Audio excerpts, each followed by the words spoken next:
Đây, Bua, giọng của Phinia vang lên vào một buổi tối. Cả hai vừa trở về từ viện và đang chuẩn bị ăn tối trong phòng của Bua, người đang cầm tài liệu nghiên cứu để kiểm tra lại nội dung trước khi gửi xác nhận để xuất bản trên tạp chí khoa học. Đây là nghiên cứu đầu tiên của cô được chấp nhận sau khi tốt nghiệp. Tiếng gọi của Phinia, người đã ngồi xuống và bắt đầu mở bia, khiến Bua ngẩng đầu lên nhìn qua kính mắt trước khi nhướng mày hỏi. Gì vậy? Cả ngày cô lấy thời gian đâu để viết nghiên cứu?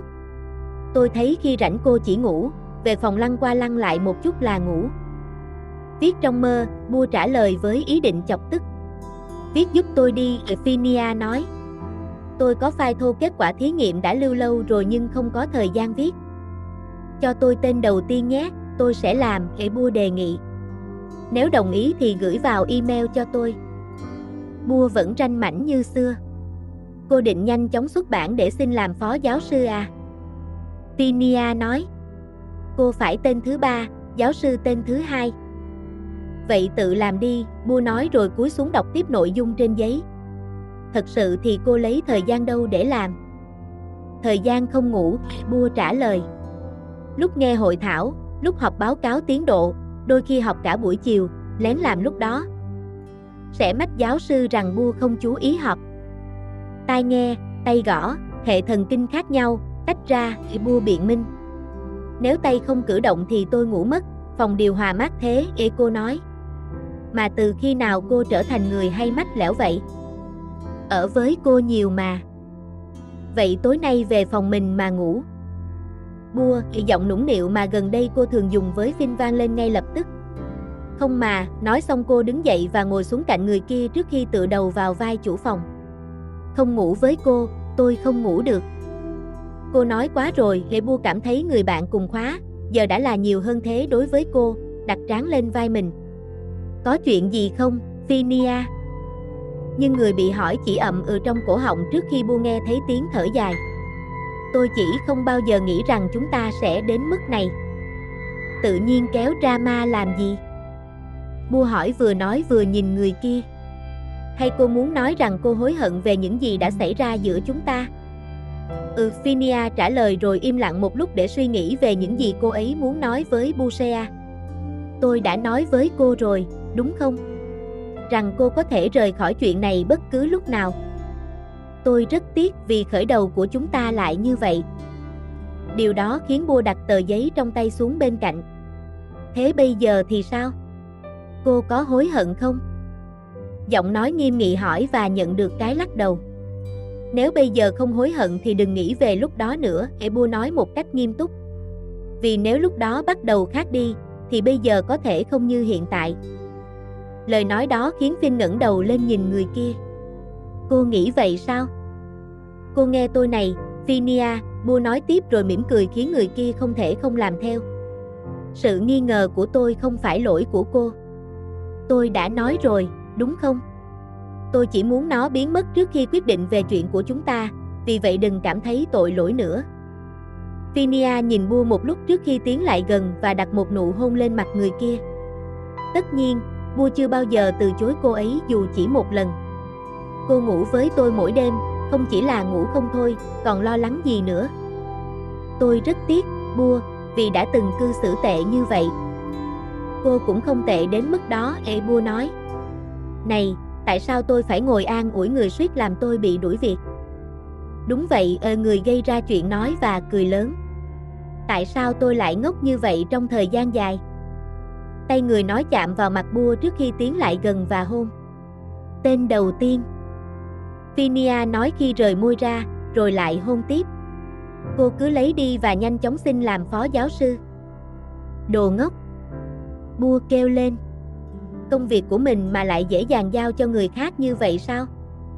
Tiếng la hét vang lên cùng với nụ cười từ người tốt bụng, mũi chỉ cách Bua một hơi thở. Nếu cô muốn gì, chỉ cần nói, tôi sẽ cho hết. Bua bước vào phòng làm việc của Phinia vào buổi sáng, định nói chuyện về tài liệu nghiên cứu, nhưng dừng lại khi định gõ cửa. Cô nghe thấy giọng của tiến sĩ đang nói chuyện với ai đó bằng tiếng Anh, nên lắng nghe một lúc, nhưng chưa kịp hiểu thì cuộc trò chuyện đã kết thúc. Sau đó, cô quyết định gõ cửa. Chủ phòng làm việc cho phép vào. Cô đang nói chuyện với ai vậy? Bua hỏi khi bước vào. Cô đặt tập tài liệu lên bàn rồi ngồi xuống. Bạn giọng ngắn gọn trả lời, mắt vẫn dán vào màn hình máy tính. Có chuyện gì không, tiến sĩ Bua? Có chứ, không có thì đến làm gì? Tôi cũng không nên hỏi, Phinia đáp lại một cách châm biếm, kéo dài giọng như cách Bua thường trêu cô. Rốt cuộc là nói chuyện với ai? Bua hỏi lại. Bạn.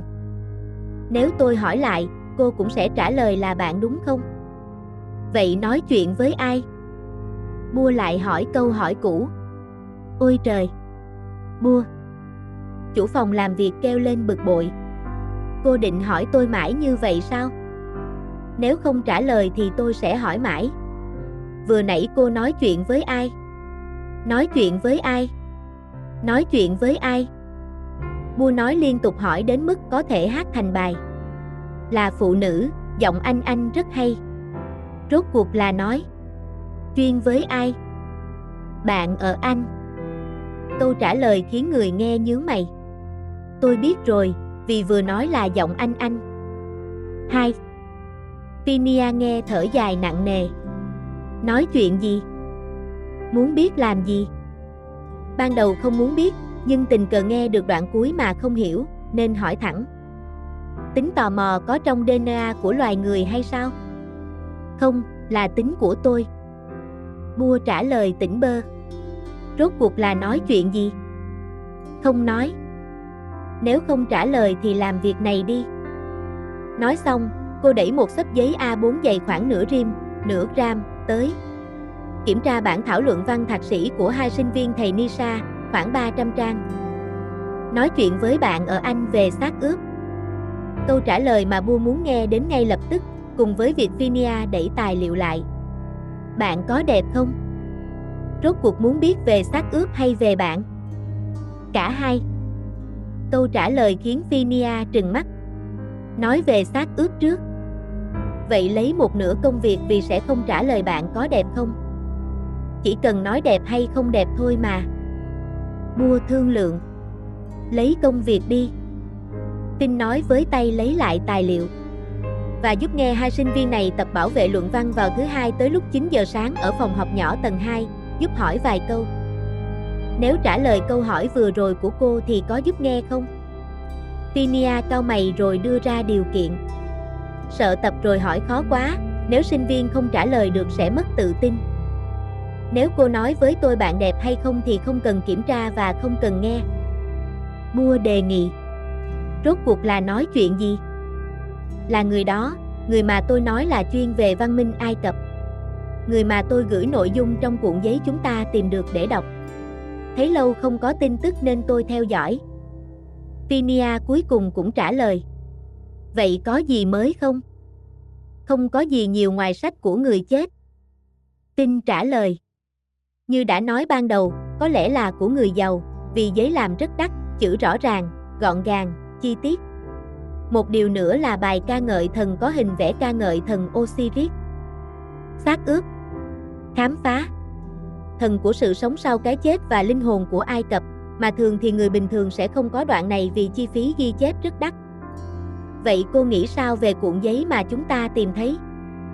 Nếu xem xét từ các bằng chứng và thông tin mà chúng ta có, tôi nghĩ cả hai đều có thể liên quan đến việc mua bán hoặc đấu giá. Người đối diện Bua trả lời. Tại một sự kiện ở Paris, cô ấy nói thêm, nhưng rồi sự việc này lại xảy ra trước. Vậy người mang hộp sọ xác ướp đến sự kiện đó không biết rằng đó không phải là xác ướp từ thời Ai Cập cổ đại.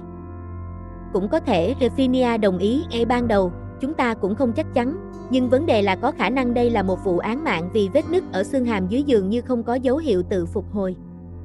Nghe vậy, Bua không thể không thở dài. Đây là điều tôi lo sợ, tôi đoán được rằng nó sẽ ra như thế này, cô ấy nói với vẻ lo lắng. Đó là lý do tôi không muốn chờ cảnh sát, Phinia nói. Nhưng chúng ta vẫn chưa có nhiều thông tin, cố gắng tìm hiểu từ người này người kia mà chúng ta nghĩ có thể biết. Chúng ta đã làm hết sức rồi, Phinia. Tôi tin là vậy. Tôi muốn làm tốt hơn nữa, Phinia đáp lại.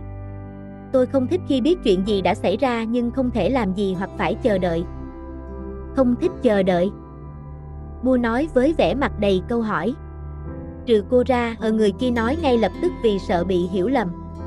Bua đưa tay chạm vào tay người kia để động viên và cả hai trao nhau ánh mắt an ủi trong một lúc. Tôi phải đi rồi, Bua nói trước khi lấy lại xấp tài liệu trên bàn làm việc. Cứ để đó, tôi sẽ kiểm tra ngay. Không cần, giọng ngắn gọn trả lời. Tôi đã kiểm tra xong rồi, định mang trả lại giáo sư nên dùng nó để thuyết phục cô mở miệng thôi. Nói xong, cô ấy cầm tài liệu lên tay.